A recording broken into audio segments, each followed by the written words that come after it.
Kale halabukire TV1 nkwaniriza nnyo era nkubuuzaako nti osibyeyo otya nno gye bali gy'osobodde okutuusaako engalo olunaku olwaleero. Nze Sanyu Robina Mweru kandi ne Mebo Mulungi tuzze tukutwale mu kitundu kino ekyagataliiko nfuufu kkalira osooka olaba ebikolwa by'olunaku olwaleero oluvannyuma tukomewo nago mu bujjuvu. Omukazi ateeberezza boxule ewa nnamba 2 n'akuma omuliro ku nnyumba n'adduka. Nzize okulongoosa akalimu kiyampadde kwe kusanga guno omukka nga guva mu mabaati ng'omwoli. Minisita Kyofa Togabya asinkanye abasuubuzi ku keediimo n'abasaba bakayimirize. Bakalambidde. Tugende tukole. Tetujja kugula. Mulamuzi waffe omukyala omu. Essiga eddamu ziri kungubagidde munnamateeka afiiridde mu kabenje. Loole y'enkokota egwiridde emmotoka ye. Akedde ku makya ng'agenda era ku mirimu gye egy'obwa puliida. Tusesetuse kinene nnyo. Abalanga ne Bukedde TV1 bagitenda olw'okusitula bizinensi zaabwe temwenkanika. Kati tuli abamu ku b'amaanyi mu kulanga ne Bukedde.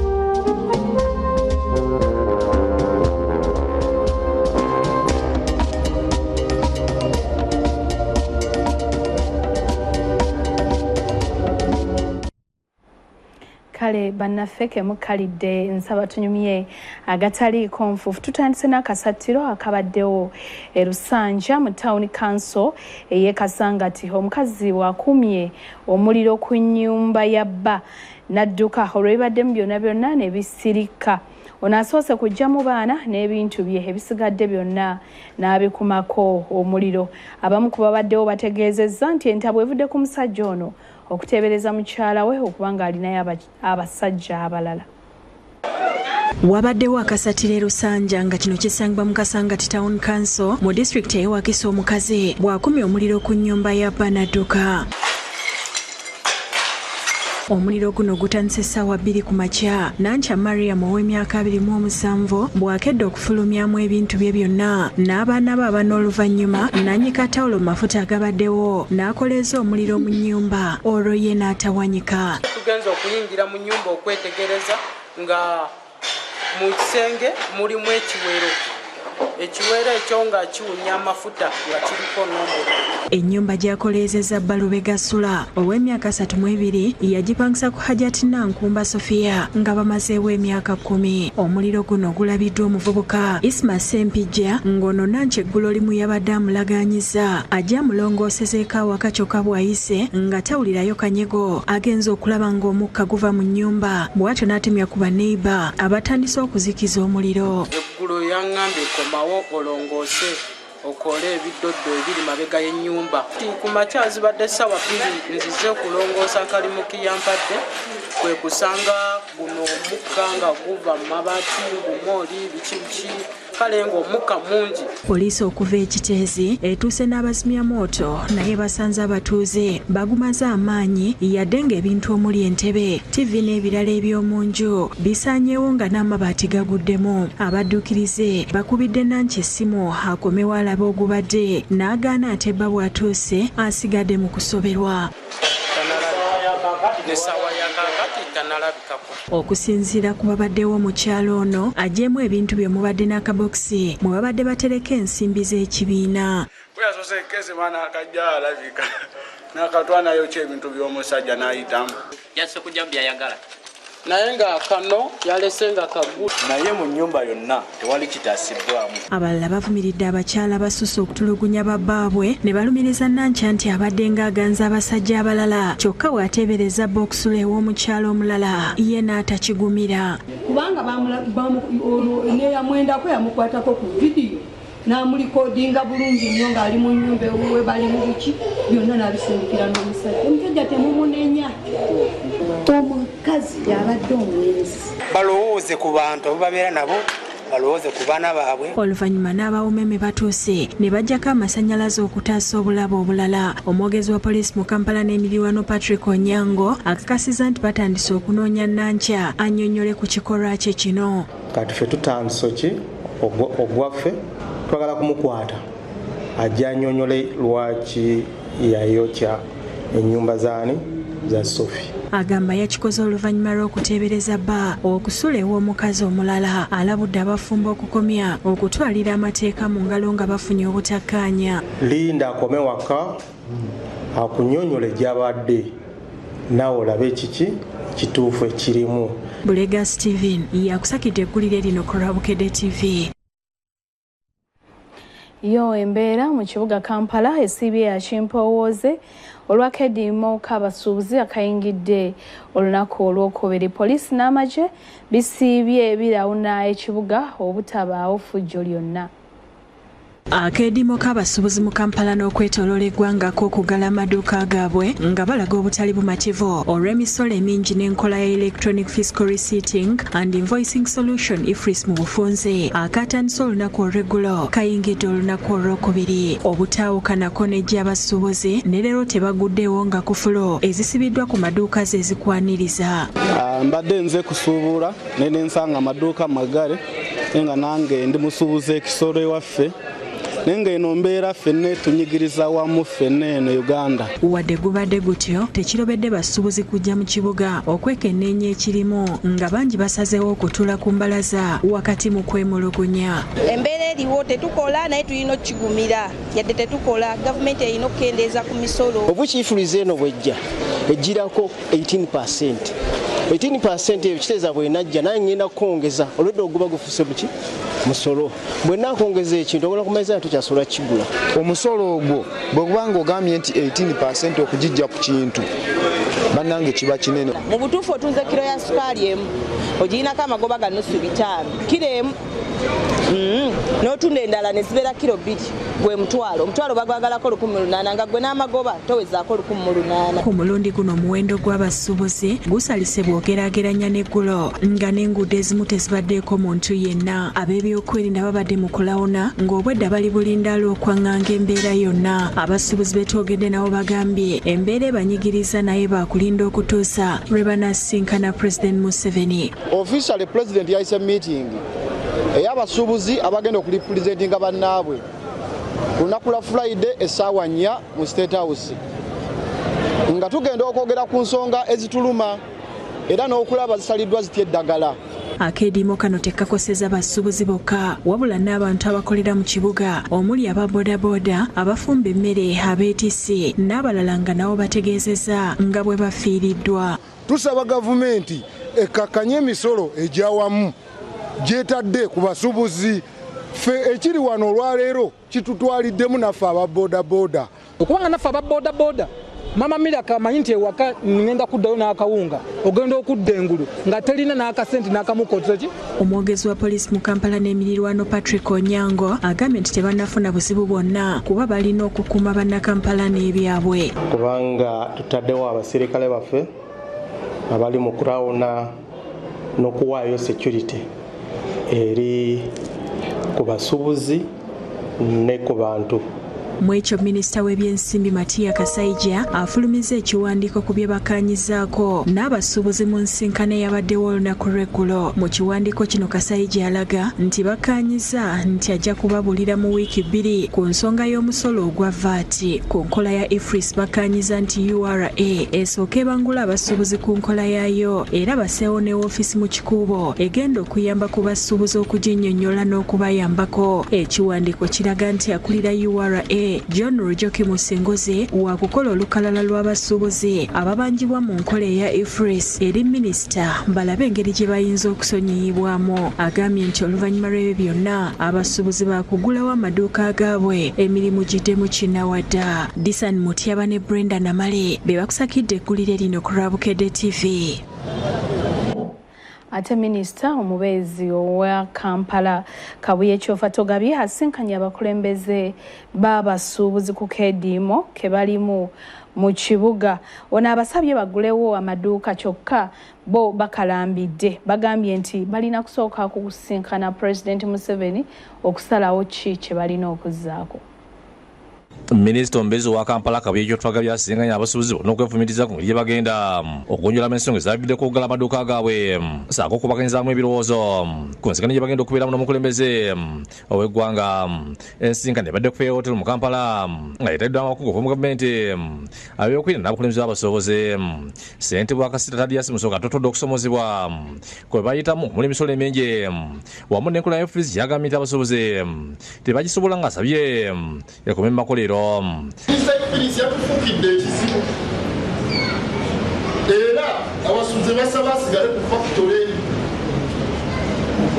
kubanga bwe tugamba nti tugende ku FRIS tekigenda okuddirira ekikubo n'amaduuka gano gonna gagenda kuggalawo. Asanyukidde ekya pulezidenti okkiriza okubasinkana ng'asabye abasuubuzi babeere kimu. Abasuubuzi bave bonna mu ggwanga sigale enteekateeka ya mirembe. Wakati ng'olukiiko lugenda mu maaso, ssentebe wa FUTA John Kabanda atadde ebyokulinda ku nninga b'ate abakulembeze be bakutte ng'abateeberezza okubeera babega wakedde mu kano era olukiiko liyimiridde okumala akaseera. Mbadde nsaba bakama baffe nga bwe tugenda mu kuteesa bali be bakutte basuubuzi ate bakulembeze mbadde nsaba basooke bateebwe. Ono bamwoyowoyeza nga buterere era nga minisita Kyoffa alagidde bateebwe abatali kukkakaliza olukiiko ne luddamu. Banjagala oli agenda wetira ensinge empapula bazange bazijjuze free tewali agenda asasula sente za boodi. Mu kwogera ku eri abasuubuzi minisita Kyoffa abuulidde nga bagenda okusinkana omukulembeze awatali kusasula musuubuzi yenna kavuna abaneekebeza obulwadde bwa COVID-19. Muva wano genda bakukebere COVID oba tumukebedde alabudde abasirikale ba UR okomya okutulugunya abasuubuzi n'akasanga n'ebibonerezo kubalina konteyina ebyagiddwawo. Ffe tukugamba gweyagala okugenda okugyayo konteyina yo ogenda ogigyeyo penalo tetwazigyeyo. Abasere badde bagula amaduuka gaabwe ekibatabudde ne babeera nga batagenda ku kikola okutuusa abasinkanye pulezidenti. Tugende tukole kyapa kibiina kyekimenya tugende tukole naye bwe bwaba tewaliwo solution evudde wakamala byonna nga pulezidenti tetulinawo ansa wano tetujja kugulawo. Ebyo weebeereddwa nga ye Godfrey Muhirwa omusuubuzi w'ennyiniza amata atangazizza ku nkola ya FRIS. Muhirwa anenyiza abasuubuzi banne okugala amaduuka gaabwe ku nkola eno gyagambye nti eyamba bo. FRIS erondoola ekintu okuva lwekyava ku yakikola okukituusa kuyakiyingiza mu ggwanga ani yakidiringako nga betwaliise baddiira ne mu security eba eyamba okusembera ku muntu nannyini kyo. Otunda revenue ekulaba nti otunda ofunye amagoba bwe gati naye eyingizza bweti ye software gwe twogerako. Ababinda abakulembeze abasuubuzi mu Kampala abajemesa banna abadde ng'ekituufu bakimanye. Basooka ne bagitusomesa edda bayakajja ne tutandika okukola era emirimu gitambula bulungi. Wabula ekigazza amaduuka bawula nti bw'otaggalawo dduuka bagenda kuluutinga ebintu bye bakole ki babyone babitwale. Naawe kyolina okukola nga bizinensi olina kuggalawo n'olinda embeera ekole eterere. Wabula ayogedde ku bikyasomoza enkola eno eya FRIS ku nkozesa yaayo. URA erina department nnyingi batugamba erina department nnyingi. Waliwo evunaanibwa okusomesa abantu ebyo tekoze mulimu gwayo. Asibye ne gavumenti okudduukira abasuubuzi ne software kubasasulira enkola eno. Software wa bbeeyi okuyingiza ku mukutu guno ogwa URA nti omusuubuzi edduuka namba gundi software bamutunda obukadde 3.5 kati obukadde 3.5 sente nnyingi abamu tebazikola kyebaziina. Kale ate oluvannyuma lwa Bukedde TV1 okulondebwa nga TV esinga obuganzi n'okulabwa mu kunoonyereza okwakolebwa Ipsos Uganda, abamu kubalangira ebyamaguzi byabwe ku Bukedde TV1 bagisiimye era ne bagitenda okubasitula mu mbeera zonna. Bano bagiyozaayozezza olw'obuwanguzi buno era ne basaba ne bannaabwe abalala abalina bye balina okutunda okweyambisa Bukedde TV1 okulanga eri abantu. mukubalanga ebyamaguzi ne kampuni zaabwe ku Bukedde TV akulemedwa mu Dr. Richard Ssenjobe owa Beef Organic and Natural Health Products basimye empeereza yaffe ebasobozesa okutuuka ku bantu ba wansi. Bukedde yatuwa platform nga bw'ojja ku lutimbe lwa Bukedde TV n'onnyonnyola abantu era abantu bantegedde nnyo programu yange emmere ddagala era abantu bayize nenga bayigira mu programu zaffe nga zetteeka ku Bukedde TV 1 ne Bukedde TV 2 era bwekijja nti Bukedde TV yemu ku TV ezisinga okulabibwa nze sikibuusabuusa nga agibaddeko ebbanga nga mpita ku Bukedde TV okutuusa obuweereza ku muntu owa bulijjo si wa bulijjo yekka n'abantu abali mu biti ebyawaggulu bagiraba TV eno. Kiri okunoonyereza okwakoleddwa Ipsos Uganda okwatadde Bukedde TV wano mu kifo ekisooka mu TV zonna okwetoolera eggwanga. Dr. Ssenjobe agambye nti mu kiseera nga banyoomebwa n'obutawe mwaganya kwera ku mikutu gy'amawulire emirala Bukedde TV nebasembezera kati batutuma n'enzija yaabwe ey'obutonde. Era ffe tukimanyi nti Bukedde yemu ku TV gye basinga okulaba newankubadde n'endala baziraba naye bwe tubeera ku Bukedde tulaba nga turn up eba yanjawulo okusinga ate ku TV endala ze tubeerako. Kati nga ffe Beef Organic and Natural Products twongerera kusaba Bukedde TV okwongera okutuwa omwaganya n'abantu abalala balina bye bakola bongere okwettania Bukedde TV kuba tukirabye nti ddala ekutuusa woolaga. Albert Ssenyogo omukwattanisi ba kampuni etunda okugula ettaka eya Bikirala H agambye nti beeyongeddeko nnyo okuva lwe beegatta ku Bukedde TV. Taba Bikirala H Property Services Uganda Limited tusangwa ku Itawa Kampala Road tulina ekyengera opposite Total. Okusooka okwebaza kampuni ya New Vision fenga ba Bikirala nkakasanga etugasseeko nnyo kubanga bw'otunulira gye twava ne gye tuli kati wawanvu ddala. Era njagala okutegeeza nti bannayuganda bangi bategedde kampuni ya Bikirala nga tuyita ku mukutu ogwa New Vision era amaanyi mangi nkakasa nga abatulaba nga tuzze tulanga tuzze tuwongera tusobodde okwekuuma okulaba nti tutuukiriza ebyo twogera tusobodde okwekuuma okubeera nti tutambula n'amazima n'obwenkanya ffe ng'aba Bikirala. Onasera abatwala Bukedde TV wano okwongeramu amaanyi basobole okwekumira ku ntiiko.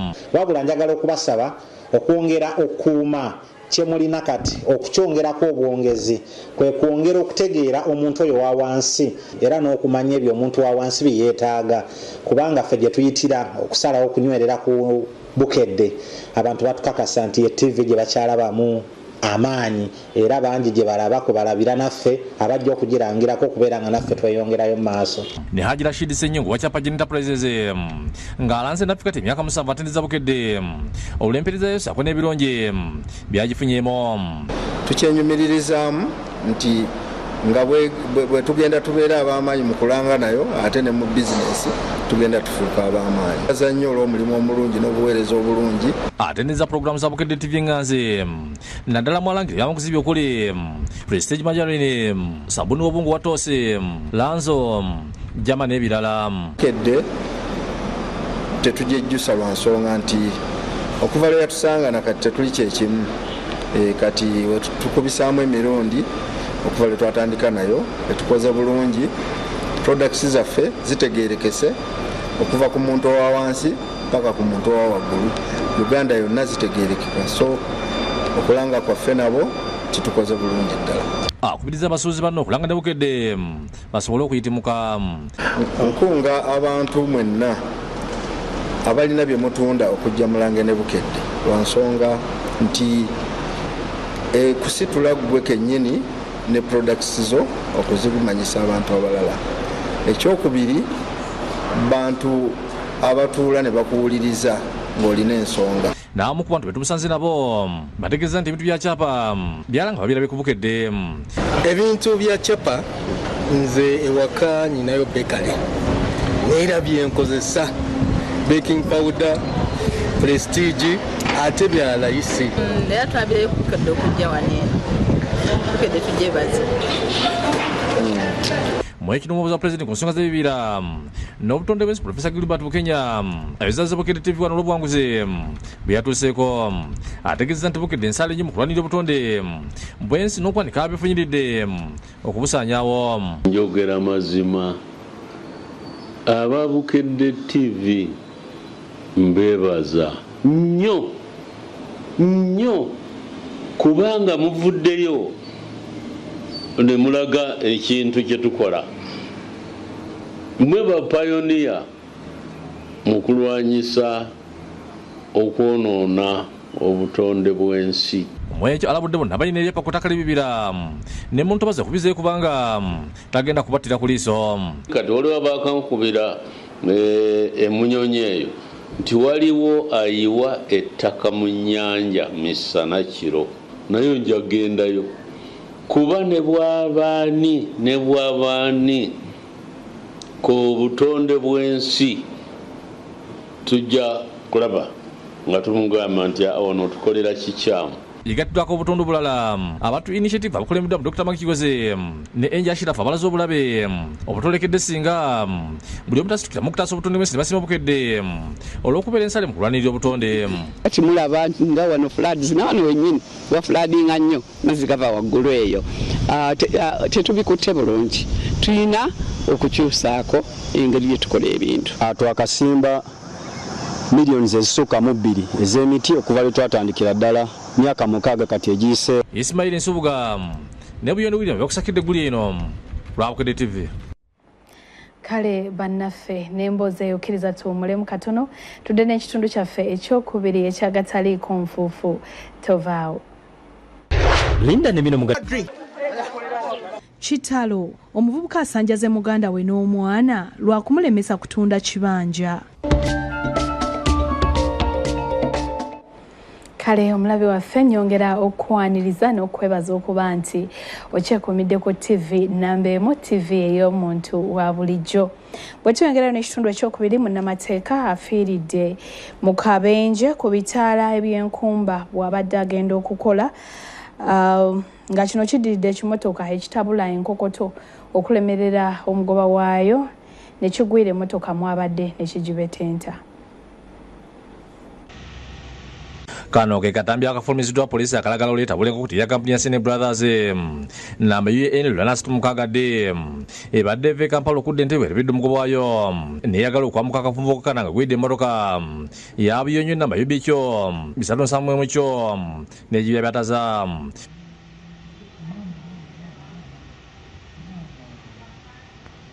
Mmotoka ya Buyonyo mbadde munnamateeka Rafael Kiyote era omusomesa ku Uganda Christian University ng'afiiriddewo. Poliisi n'amagye bituusa agudde akabenje era mbwango emmotoka ezikiriza omuliro etuusi neyiwa amazzi ku mmotoka zino okutangira okukwata omuliro. Munnamateeka Kiyote abadde akulira bannamateeka bamawondesi ng'abadde agenda mu kooti entebe okuwoza emisango. Poliisi ese emmotoka byo bina okusika ekimotoka ekikoze akabenje naye nga bye basika bikutuka bukutusi. Ekyenkokoto nga kituuse enkokoto nekiremererwa okusiba nesaabala n'emmotoka eno negigwira negibakira, naye emmotoka enene avuddemu, naye emmotoka entono teri n'omu yakoze ki yavuddemu ate yalabiddwako ng'avaamu. Kino kiviiridde ku n'omukulembeze w'eggwanga abadde agenda Entebbe olusigendo emmotoka z'okuyita ku ludda olulala.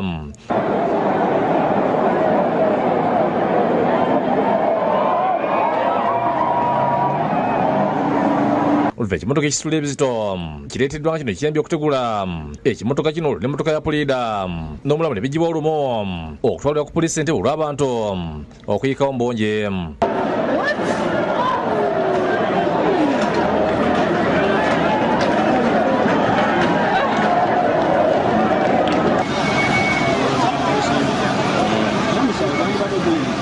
Tuzemulugunyiza ku bitaali byasibwa mu kifo kino kuba birwansi ekyongedde obubenje. Kati ebiseera ebisinga omuntu baatamanyidde nnyo oluguudo ono bw'oba ova eri olengera Byankuba University nga bitadde, kati abantu abasinga kino takiraba kuba kyo kiri wansiko. Kati sawo yaviri nga maaso agavuma maaso agafokasinze eri maaso kati mukujja okugezaako emmotoka gisibe yekanga bwikaze nga zikoze eki zisibye ate nga zimazeeyo. Twabava eri waggulu adda Ntebbe abatasobola kulengera bitaala bino bulungi bino ebisooka, wabula abantu bonna abasinga ng'ava Kampala adda Ntebbe alaba biri ebitaala biri ebisembayo byalaba. Naye kati bwe bateekako traffic lights humps ezo zaavaawo ate tekuliko sayini eziraga okuva ewala nti omuntu aslowing down. Omwogezi wa poliisi mu Kapulien Patrick Onyaa akisizza akabenje kano akafiiridde mu puliida Okiyote. Poliisi y'Entebbe batandise okunoonyereza ku akabenje akaguddewo leero. ategeeza nti omuvuzi wa Lodano Okeche ow'emyaka 67 akwatiddwa kuvugisa kimama. Mikono gyaffe twamukutte ali mu kaduukulu kaffe eri Entebbe. Motoka zino zonna 3 twagitutte eri mu poliisi Entebbe. Mwekinesi Giddamuzi ngaliita omwogezi waabwe Erim James Mawanda banyoleddwa era ne basaasira munnaabwe Faith Kwagala omulamuzi w'eddala esooka ekingi okufiirwa yakedde ku makya asobole okugenda Entebbe mu kkooti gy'abadde alinayo emirimu gy'agenda okukola era nga bwe tutegeezeddwako omukyala we naye ebyembi tasobodde kutuuka. Ku lwakulira essimu ly'amateeka Uganda Christian University Associate Dean Miriam Akinga ategeeza nga mulingo okufa ku Kiyote bwe gaba kuyowala. We have lost such a valuable resource and to the entire legal fraternity it's such a big loss. Agambye nti bamaze n'Okiyote emyaka 5 era nga musomesa mulungi yekiriya alina tumwebaze amyuka yesu kutendekero ly'amateeka agambye nti Okiyote abadde musajja mugezi nnyo. This dark cloud that has dawned on us is heavy. Agasseeko nti Okiyote olunaku lw'eggulo saako ku Lwomukaaga babadde naye nga basusula abayizi abasoma amateeka abagenda okugenda ku yunivasite eno. On Saturday we had pre-entry interviews and he was one of our panelists. Very vibrant man. Kibi nnyo kibi ddala ate obutakkaanya mu batakisi bulinnye enkandago n'abakolera ewakalega Nateete bwe balumiriza ssentebe waabwe okwezibika ssente ze bazenga bakuŋŋaanya eza welfare.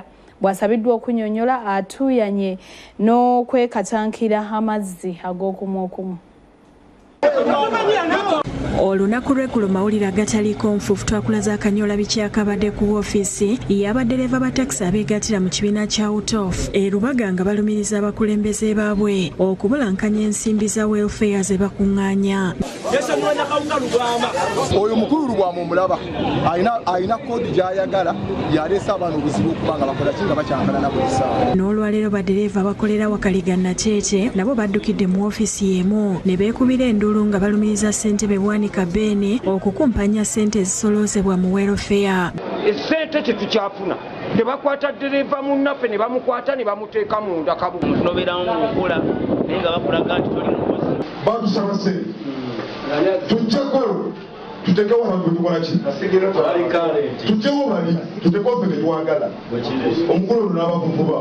Balangidde ssentebe Bwanika okweremeza ku bukolo emyaka 10 naye nga talina kyabakoledde kirabika. Bano balondebwa mu intali mu komiti nga tekusomose na baawo balondebwa gundi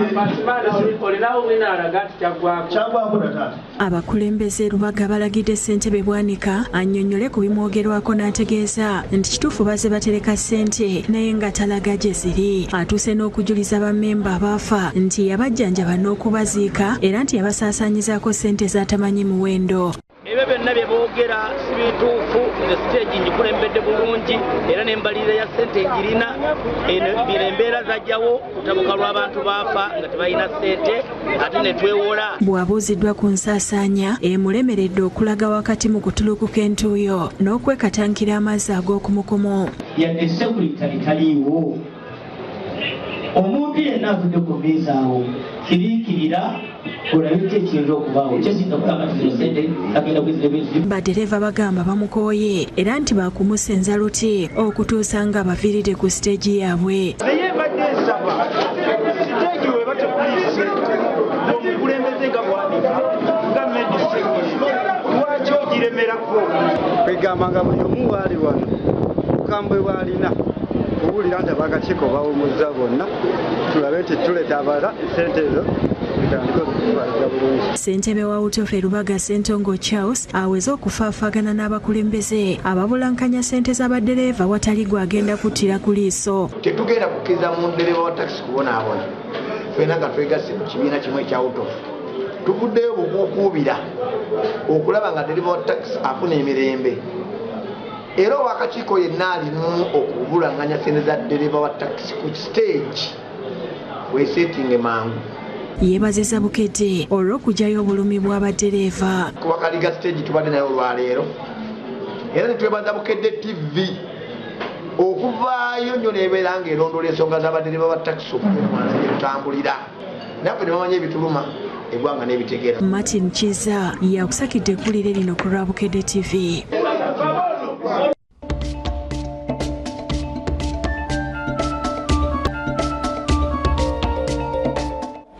Kale katweyongereyo n'agataliiko nfuufu nga tutandika n'entiisa ebuutikidde abatuuze ku kyalo lya Ngoma nga kino kisangibwa ekyazanga mu disitulikiti ey'Erengo. Omuvubuka atemyetemye muganda we n'omwana w'emyaka 3 ebiso ebibase. Olumaze okukola kino olwo ye n'addukira mu nsiko ngeno poliisi gye mukukunudde awere ennembe n'emisango. Ivan Musazi emyaka 27 yase muganda we Senda Daudi emyaka 67 n'omwana Matovu Douglas emyaka 3 wabatemye ebiso ente vudde ku mugenzi okulemesa muganda okutunda ekibanja ekiweza yika komi sente bw'ekyalo kino bali hamwe Chelsea agamba ntamawulire ng'okufa kw'omutuuze bigamusanze mu nnimiro kumirira ebitemu lwagudde ku Daudi okusinziira ku batuuze okutingana mu famire eno kwatandikira ku kitabo yatta mukazi we olw'okumulemesa okutunda ekibanja nga wabadde wakayita omwaka gumu no nata muganda we bazze bakayanira ekibanja kino okuviira ddala emabega ate nga betta kuba taata waabwe yatta maama waabwe kakati n'abooluganda batandise okwetta ate basse n'omwana wa myaka 2 eyandibadde anoonyereza ani yatta kitaabu ani yatta taata wange yabadde akyali mu 2013 Benjamin Dolete Merisuse eritwalidde mu omwana talina musango. Daudi tebaali muse baaliso omuntu omukulu omwana ne bamuleka ebujje mazima eritalina na musango. Naye omwana namuleka omwana adalina musango ki? Abakulembeze abalokuli lubega bazunu bakitadde kubavuka basuse okwesa ebiragalagala. Omuntu atamaze kubuzaabuza bwongo okutemula kuyinza obutaba nnyo kwangu. Ne bannaffe banuusa amafuta abateekamu enjaga n'ebintu ebirala ng'ebyo. Aradde Siporo Nkajira Madhano Olugembe avumirira avuka abaagala ebyamango ne balemererwa okwekolera. Naye kintu kibi nnyo era njagala ebintu bino bikome. Obulamu bw'abantu okugenda nga mugenda mumala obulamu bw'abantu mu bintu ebitategeerekeka mu bintu by'okwagala okufuna ebintu ebitali byamu. Polisi ekyazanga ekulembiddwamu SP Baguma Pabera ezze mu kifo akoleddwa ettemu n'esaba ensiko okutusadde gudde ku musazi gy'abadde ekomye n'akwatibwa. Genda wansi gendayo nawe webakeyo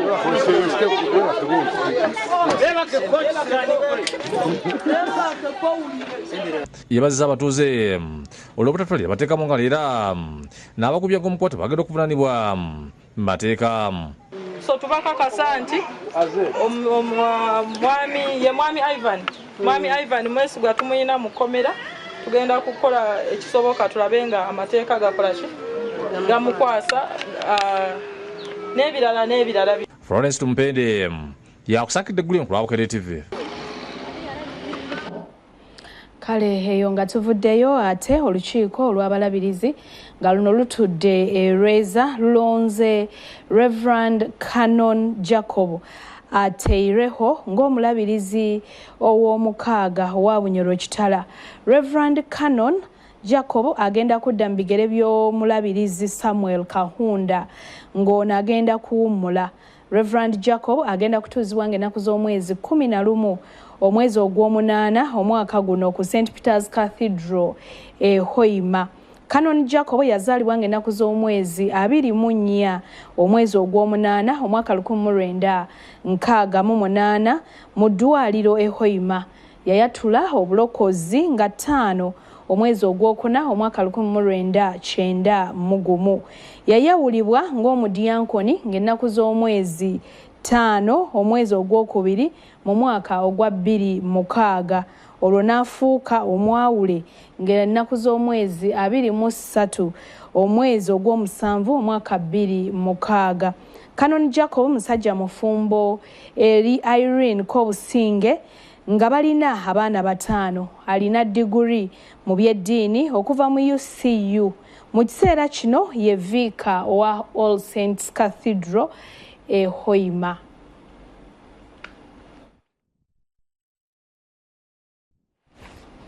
kale ebisingawo tujja kwongera bikutegeeza mu mawulire gaffe aganajja olunaku olw'enkya. Ye Namasole ow'Ekanyanya n'ebbanga ono ye Katikkiro we bajeeyo omusango mu kkooti eya Buganda Road gwabadde avunaana muwala we ng'ono muwala we yali Namasole Juliana Nabikande Ndibalekera ogw'okujingirira ebiwandiiko eby'okweddiza ebimu ku by'obugagga bw'obwa Namasole.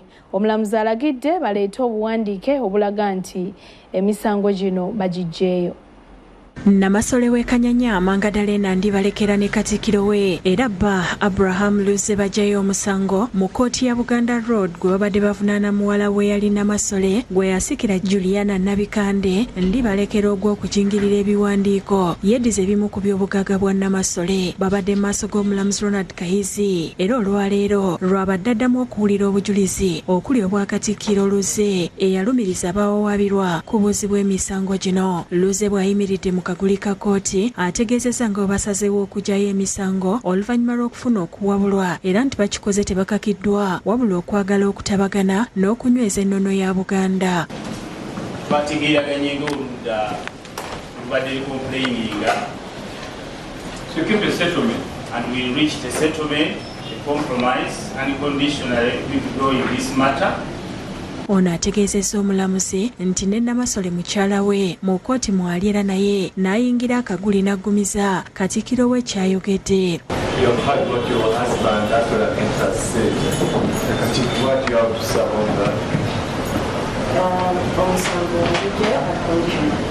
Omulamuzi Kayizi asabye oludda oluwaabi nga lukulembeddwa Ivan Chase ebiwandiiko ebiraga ng'omusango buba guggyeemu enta nga tebabirina era omulamuzi n'abalagira okubireeta kubanga tebasobola kumala gakkiriza kuggalawo musango munene bwe guti ogukwata ku Bwakabaka.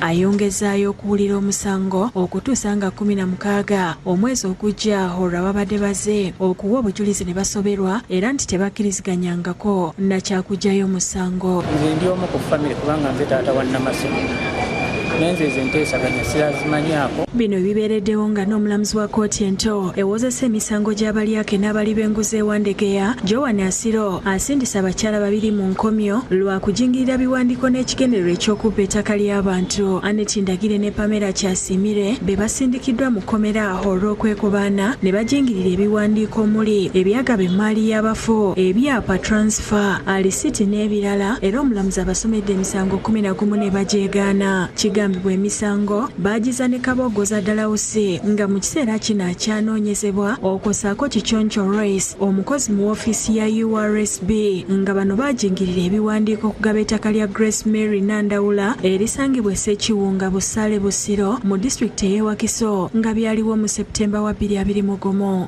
Ne mu disitulikiti ey'e Kampala n'ekigendo eky'okumpanya bakola ekiwandiiko ekijingirire ekya Power Vatone nga kyakolebwa ng'ennaku z'omwezi 15 ogwokubiri mwaka 2021 nga kigambibwa nti kyali kisayiningiddwa era nga kisisaako omukono ayebazibwe Makorongo Alexio oyo komishona ow'ebirayiro ekitaali ekituufu.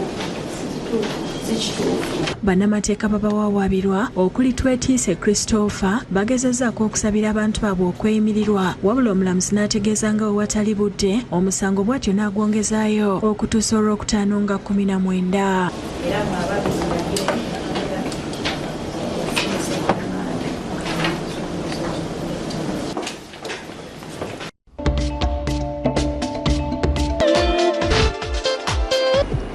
Lubulwa Lorian n'ekiro kyaffe ky'emizannyo agataliko nfuufu wano ku Bukedde TV1. Tutandikiddeko mu mizannyo gya Olympics ekigenda okubeera mu kibuga Paris ekya Bufalansa okutandika Julayi w'omwaka guno. Omudaali guno gwe gumu ku mudaali ogusinga okuba guweebwa ekitiibwa ogw'emizannyo gya Olympics wabula nga tegugabibwako ssente zonna omuntu waaba awangudde. Wabula bo abaddusi b'emisinde ku mulundi guno abanaawangula emidaali egya zaabu bakuweebwa ssente okusinziira ku kibiina ekidukanye omuzannyo gw'emisinde mu nsi yonna. katufune ebisingawo. Out to try and secure their first goal. Omudali gwa Olympics gwe mudali okusinga amaanyi mu misango gyonna mu nsi yonna. Wadde nga guli gutyo ekibiina ekifuga emisango gino ekya International Olympic Committee tekigabira nsimbi ku mudali guno, omwanguzi waagwo akoma ku kitiibwa kyafuna okuguwangula. Wano mu Uganda abeera aguwangudde abo b'ensimbi obukadde 5 buli mwezi wamu n'emmotoka oba ennyumba ng'omukulembeze w'eggwanga bw'aba asiimye. Ku luno abaddusi b'emisinde babuganya essanyu ekibiina ekifuga omuzannyo gw'emisinde mu nsi yonna ekya World Athletics bwe kyategeezezza nga bwe kigenda okugaba ensimbi eziri mu bukadde 2.40 ejja $, nga mu za Uganda ziri mu buwumbi 9 mu obukadde 149 eri abo abanaabawangudde zaabu mu mpaka zino. Mu mizannyo gino abaddusi bakuvuganya mu mbiri ez'enjawulo 48 nga buli awangula zaabu wakufuna emitwalo gya $5 nga mu za Uganda ziri mu bukadde 19 mu emitwalo 60. A great effort for silver, and I think it reignited his He'll go back home to Kampala, the toast of a nation. Abamalira mu kifo ekyokubiri n'ekyokusatu si bakuweebwa nsimbi ku mulundi guno wabula nga bakufuna mu mizannyo gye naddako mu 2028. Okuyamba nnyo ne bikukyusa n'obulamu. Though tusaba nnyo that omwana yena agenda okudduka emisinde zino bannange gezaako because sente zino for the first time. It's really a good idea and it's a way of encouraging the athletes fraternity. That's to me. And also it keeps also the athletes to be motivated. Jakwongera nnyo competition okuvuganya mu misinde gino buli muntu ajja kuba atunulira nnyo sente ezo pozi n'ekirala mulagako eri of course nga for example mu Olympics abasinga badde bagoberera nnyo medals position naye kati wekituuse bagenda kutunulira ne sente. Ssaawa eno Uganda yakaisa abaddusi 2 okukiika mu misango gya Olympics egy'okubeera mu Paris ya Bufaransa mu August w'omwaka guno.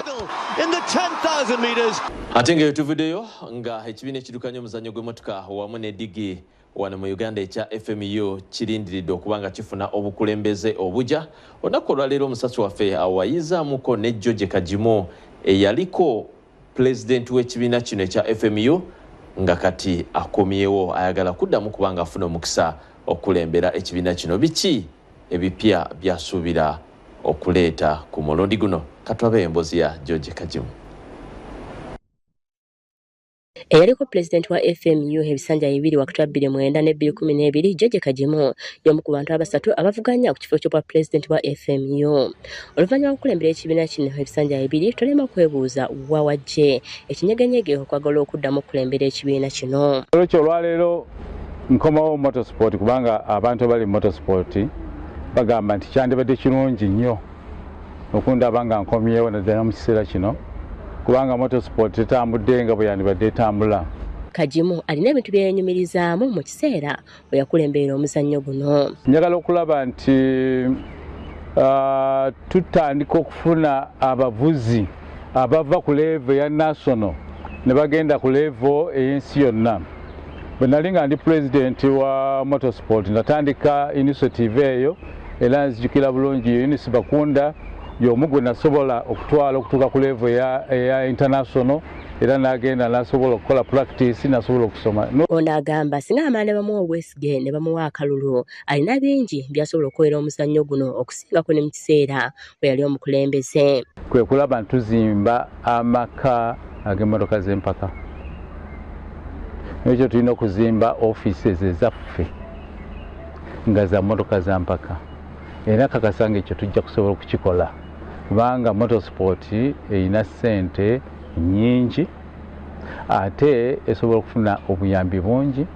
N'ekyo ekyo kintu kikulu nnyo okulaba nti nga motorsport tulina we tuddukanyiza emirimu gyaffe ow'enjawulo. Ono asabye abalonzi okumulonda nga basinziira ku ebyo byakoledde omuzannyo okuba n'obwerufu kw'ossa n'enkolagana gy'alina n'abakulira ekibiina ekitwala omuzannyo gw'emmotoka mu nsi yonna. Ate n'omanya nti nno ofunye omusajja atali mu luvu, omusajja asobola kukuuma omuzannyo n'agutwala ne mu maaso okusingawo okusinziira ku ebyo by'omanya ate nekyala abantu balina okumanya nti president w'FIA aliwo kaakati mumanyi personal era naye amumanyi bulungi n'olwekyo nyina very good contact okucontactinga headquarters nenjigatta bulungi ku federation yaffe ya Uganda. Hajimu avuganya n'abantu abalala babiri okuli John Barrows Romo ne Jimmy Akena. Okulonda kwa FMU kwakuba ngenda kusoma omwezi lumu omwezi ogujja gwa Meeyi. Yo liiche gwange babinywera ya Uganda Premier League yakuddamu okutojera olunaku lugenda kubeera lwanca n'empiira gigenda kubeera ebiri nga Maroons yakutunka ne Busoga United ate nga yo KCFC egenda kuba ekyaziza Mbalala City mu kisaawe Erugogo. Ate olutalo lw'ekwesoga semifaino y'empaka za Europa League lukomekerezebwa lunaku lwanca n'emipiira egy'enjawulo. AS Roma yakutunka ne AC Milan ng'AS Roma yeetaaga amaliri oluvannyuma lw'okuwangula oluzanyo lwasose ku goal emu kuweerere. Yo Atalanta yakutunka ne club ya Liverpool. Atalanta yayita oluzanyo lwasose yaluwangudde ku Anfield 3 bwerere era nga alina emikisa mingi okuba nga gyayitawo ate nga yo empiira emirala egigenda okuba nga gizanyibwa club ya Marseille egenda kuba ekyaziza Benfica kugenda kubeera mu Bufalansa. Benfica yawangudde oluzanyo lwasose ku goal zabadde 2-1 ate nga mu Bungereza tugenda kuba tulaba Bayer Leverkusen bachampioni ba Liga ya Germany ya Bundesliga season eno bagenda kuba bakyalidde club ya West Ham United. Oluzanyo lwasose Bayer Leverkusen yawangudde 2 ekitegeeza amayiri gagimala okwesoga semi-final. Yojide musike mizanye chocho na kolaliro hakumata 10 ampera musede bulungi mwendaba.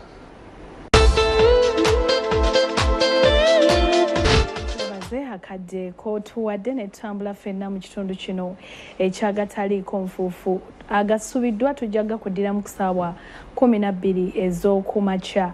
Nze Sanyu Robina Mweruka nkutambuza ne Mebo Mulungi abakushona designers be batwambaza obulungi Gomez n'engoye zonna ez'emikolo. Omukama Katonda abakuume musule bulungi mweraba.